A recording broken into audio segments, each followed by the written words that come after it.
On this Monday night, Canada no longer considered measles-free. We're a little bit saddened by the news, not unexpected news. What doctors say now needs to happen.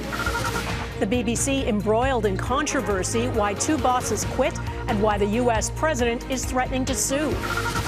Lest we forget veterans and their loved ones. It was extremely difficult. It took 3 years before I found appropriate resource. The push to improve mental health support for military families. Plus, keeping her son's memory alive. He's with us every day. My interview with this year's Silver Cross mother.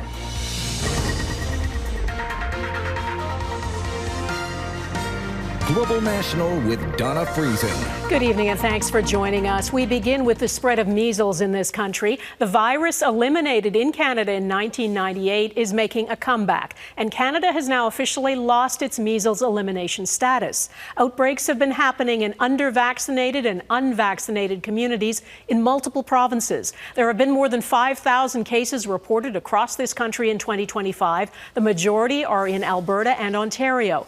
2 infants have died in those provinces. They were exposed to measles in the womb and born prematurely.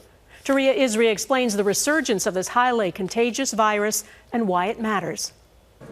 It's a club no country wants to be a part of. We're on a list of countries that are torn apart by war or civil unrest, and it's really shocking that a country like Canada is on that list. After having the illness under control since 1998, Canada is no longer considered measles-free. Clearly, we're disappointed by this. It's not where we'd like to be. An arm of the World Health Organization responsible for the Americas stripped this country of its distinction and informed Canadian officials on Monday that the endemic transmission of measles has been re-established in Canada. Nations that failed to stop the spread a year after an outbreak lose their status. It's a serious setback Canadian doctors warned was coming. I would probably speak for most pediatricians that we're a little bit saddened by the news, not unexpected news. While cases are dropping, Alberta is nearing 2,000 infections. That's more than what's been recorded in all of the United States. Spread was really into particular communities that were vaccinated less than the general population. There's a coordinated, well-resourced disinformation campaign against specifically measles vaccination. Good job! It may also be a symptom of the crisis in primary care, with 6.5 million Canadians without a family doctor. The family doctor crisis has had a big impact in measles vaccination rates because childhood vaccines are administered in the context of the family doctor, not in pharmacies. With infections slowing, the Public Health Agency of Canada says it's confident the country will get its elimination status back. But health experts say it highlights the need for Canada to get in line with other G7 countries by launching a national vaccine registry. Donna? All right, Touria Izri in Ottawa, thank you. Prime Minister Mark Carney was in Atlantic Canada today, pitching the economic plans his government laid out in last week's federal budget. It's still unclear whether it has enough support from opposition parties to pass a confidence vote next week. Gillian Piper reports on the turmoil within the ranks of the Conservative Party and how it may leave an opportunity for the Greens and the NDP to have their say. I am very happy to welcome the Prime Minister to New Brunswick. Prime Minister Mark Carney stopping by the East Coast to speak with New Brunswick Premier Susan Holt about his economic plan. We have a lot to discuss, as she just outlined, and it's in the context of a federal budget that is making generational investments. But whether the funding actually flows for those investments is not certain, as the minority Liberals are still 2 votes shy of passing the budget. Both the Conservatives and the Bloc have signaled they will not vote in favour, but Carney did say he is open to making adjustments in exchange for support from the NDP or the Greens. A number of things are in the budget that were reinforced by the desires of both those parties, and there's other things that the government can do. This I cannot vote for. After stomping on the budget last week, Green Party leader Elizabeth May is now saying that she is still negotiating with the Prime Minister's office. I'm not demanding everything Greens would want to see in this budget, but just enough of the minimum that I feel I can serve my constituents best by voting yes. An interim NDP leader, Don Davey, says his caucus is still undecided and will meet on Wednesday to discuss how they will vote. On confidence measures, the tradition in our party is that we vote as a bloc. And so I'm hoping that we'll get that consensus. There were some partisan cracks last week. MP Chris D'Entremont crossed the floor from the Conservatives to the Liberals. Conservative MP Matt Genereux also announced he will resign in the spring, and there are some budget measures that target more Conservative ridings. There are a couple projects in there that are in opposition benches that would perhaps compel someone to vote for the budget for their constituents in order to be able to move that forward. Other MPs may be hesitant to cross the floor, Donna. D'Entremont has told the CBC that Conservative colleagues barged into his office and yelled at him over his decision, pushing open the door and almost knocking down his assistant. He says he felt like he was part of a frat house rather than a serious political party. Okay, Jillian Piper in Ottawa, thank you. This is soccer in Canada, and that scoring goal is being called an icicle kick. Blizzard-like conditions descended on Ottawa for last night's Canadian Premier League final. Temperatures dipped to -8, and play was stopped every 15 minutes to shovel the pitch. The hosts, Atletico Ottawa, ended up beating Alberta's Cavalry FC 2-1 in extra time, winning the North Star Cup. What a game. The cold snap swept right across southern Ontario. People in Toronto woke up to more than 5 centimeters of snow, the earliest accumulation of snow at Pearson International Airport in more than 50 years. Many drivers weren't ready for it. Police reported hundreds of crashes across the GTA. That Arctic air is now moving south and is expected to bring frigid conditions to New York and all the way down to Florida. Yes, blame Canada. The weather could add to the turbulence surrounding the longest government shutdown in U.S. history. Thousands of flights have been canceled after air traffic controllers and security staff who had been working without pay for weeks stopped showing up. As Jackson Proskow explains, it now looks like that shutdown could finally be nearing its end. Things just keep getting worse at American airports, with another 2,000 flights canceled Monday and more than 5,500 delayed. The major airport is having some major issues. Those issues keep compounding as air traffic controllers go unpaid. At the world's busiest airport in Atlanta, just 4 of 22 air traffic controllers showed up over the weekend. President Donald Trump told them they must get back to work now. But please, government, just do your job. Yet in Washington, there are signs it may all be over soon. We have support from enough Democrats, and we're going to be opening up our country. A small group of Democratic senators has joined with Republicans, reaching a compromise that could reopen the government before week's end. Keeping the government shut down for another week or another month doesn't indicate that there would be any change in the outcome. All it would mean is that more Americans would suffer. The deal has caused a rift in Democratic ranks because it does not solve a key demand, funding protections for health care. I cannot support the Republican bill that's on the floor because it fails to do anything of substance to fix America's health care crisis.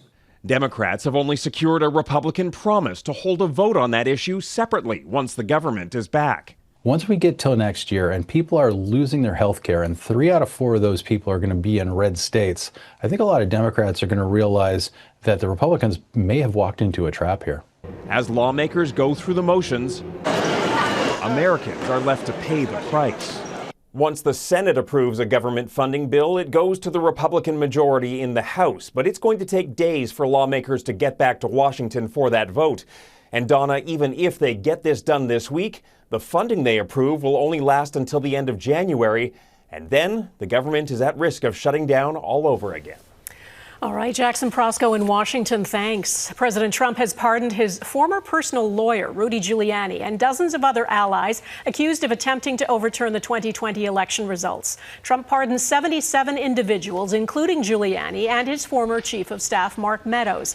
It's alleged Giuliani pressured state officials to change the outcome of votes in swing states. Trump's move is largely symbolic, though, since pardons only apply to federal crimes, and all of the recipients today were charged by state-level prosecutors only. President Trump is threatening to sue the BBC for $1 billion, accusing the British public broadcaster of defaming him in a documentary about the January 6, 2021 siege on the Capitol in Washington. Both the BBC's Director General and CEO of News have resigned over the controversy. Tim Davie and Deborah Turness stepped down on Sunday over a leaked internal memo accusing the corporation of editorial bias, including the documentary which edited together 2 sections of Trump's January 6th speech without informing viewers. It made it appear he was telling supporters to immediately march to the Capitol and fight like hell. Both Davie and Turness say they take responsibility for the edit, but defend the BBC's journalism. The buck stops with me. But I'd like to make one thing very clear. BBC News is not institutionally biased. That's why it's the world's most trusted news provider.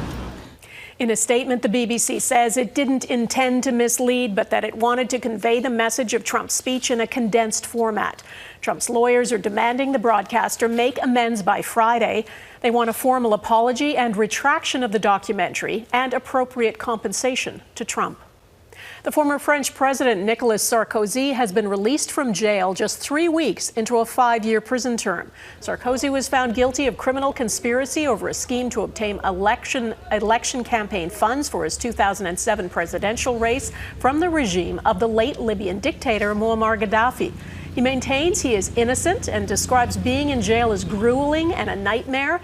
Today, a Paris court ruled Sarkozy could return home while he appeals. The Philippines is assessing the damage after being hit by a super typhoon yesterday. It triggered floods and landslides and cut power to entire provinces. 8 people are confirmed dead, and 1.4 million others are displaced. The storm hit just days after another typhoon struck the Philippines, killing over 200 people. A plea for help coming up why Canada's military families say they're feeling ignored.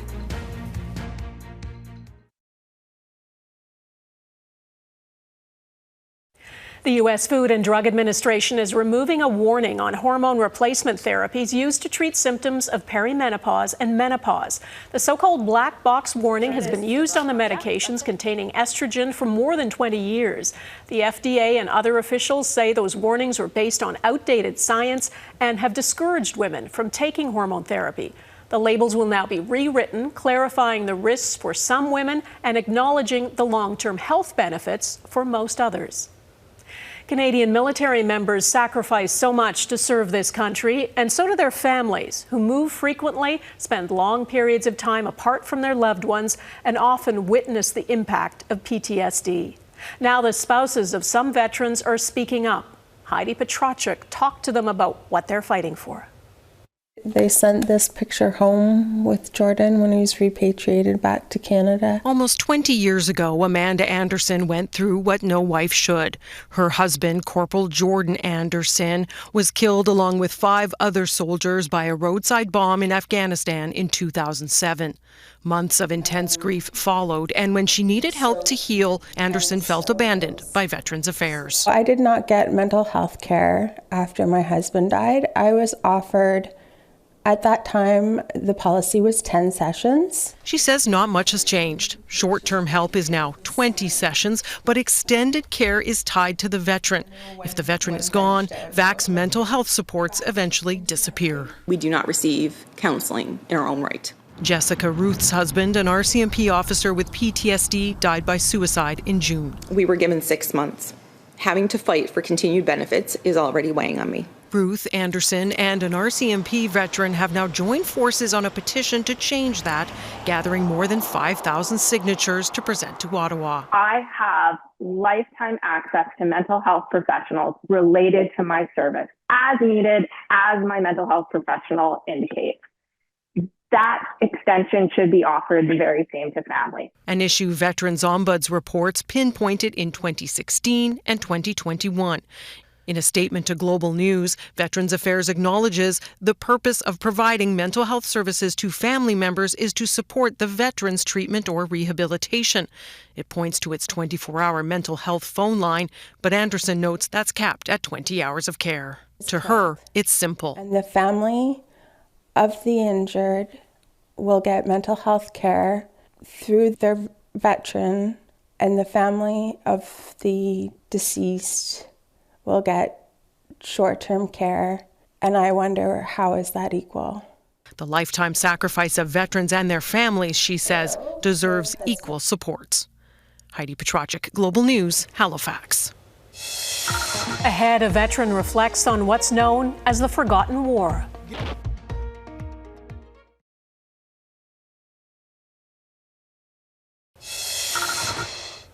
This is 75 years ago on Remembrance Day at the National War Memorial in Ottawa. On November 11th, 1950, Canada was just 5 years removed from the Second World War and 2 weeks away from sending soldiers to another conflict. It was the Korean War, and more than 26,000 Canadians took part. But it's often referred to as the Forgotten War. Mike Armstrong looks back on the sacrifices of those who came home to little fanfare. To me, it was an adventure. A bad adventure. That little laugh has served Joe Gannon well. It has for more than 7 decades been a way of coping with what he lived through in the Korean War. The horrors he saw started as soon as he arrived, seeing a man blown open. We put him on a stretcher and tied him behind a Jeep. And down the Jeep went boom, boom, boom. I said, that guy is going to be dead there long before he gets wherever they're going. Really? Yeah. So that was my introduction to Korea. Pour les hommes de la 25e brigade, pour les hommes de Moncton, Montjoly, Moose Jaw, Vancouver. Gannon joined the military just as Canada was sending its first ground troops to Korea. 75 years ago this month, he would be part of the second wave a year later. Like many, he joined because he'd been too young to serve in the Second World War. To me, they were heroes, eh? Families and often whole villages were on the move. Now, North Korea invaded the South in June of 1950, backed by Russia and later China. It was one of the first major tests for the then fledgling United Nations. Will there be peace or war? A multinational force was set up under the UN banner to push back. It was led by the U.S. More than 26,000 Canadians served in Korea. 516 never made it home. My partner was in there and he died. Gannon lost a close friend on a day he had a very close call himself. Well, I got caught in the trench. I was sure I was going to die there that day. There's no way I was going to get out of that. And right on schedule, the Canadians attacked. Well, Gannon did get home, but from a conflict that would come to be known as the Forgotten War. Korea was just 5 years removed from the Second World War and has always been in its shadow. When you came back from Korea, it wasn't the same thing. There was nobody to meet me at the train station. No parades? No parade, no nothing. Gannon tries to use that laugh of his when Korea is forgotten even at remembrance ceremonies. It's happened, he says, often. But he remembers. Does it feel like 75 years? like it was yesterday. Mike Armstrong, Global News, Montreal. Next, this year's Silver Cross mother on the power of remembrance and the grief that lingers long after her son's death.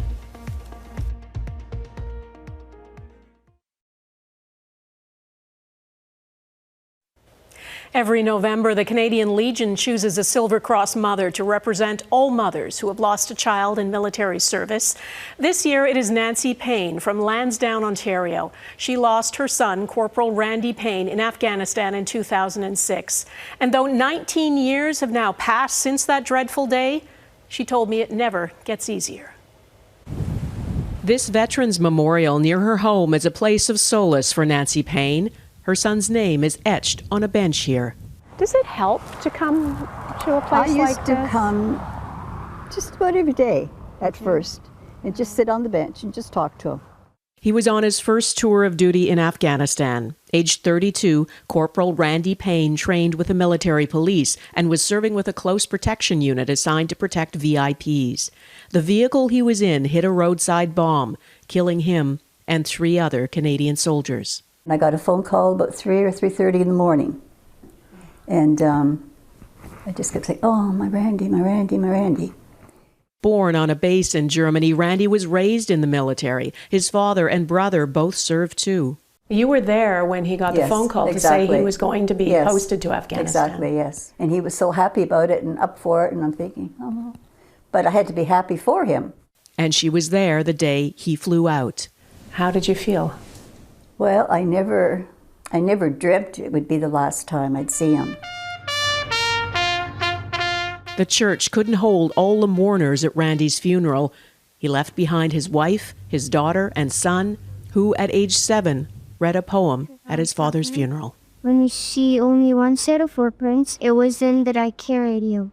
So this was 2006. Mm-hmm. We're now in 2025. Does it get any easier? No. People think it would, but he's with us every day. You know, sometimes I'll hear somebody giggle or laugh, or sometimes I feel, somebody playing with my hair. Just little things like that. But I'm sure he hears me talking right now and, oh, Mom. Her son is one of 158 Canadian Armed Forces members who died in Afghanistan. Do you feel, in retrospectively, like it was worth it? Personally, I don't.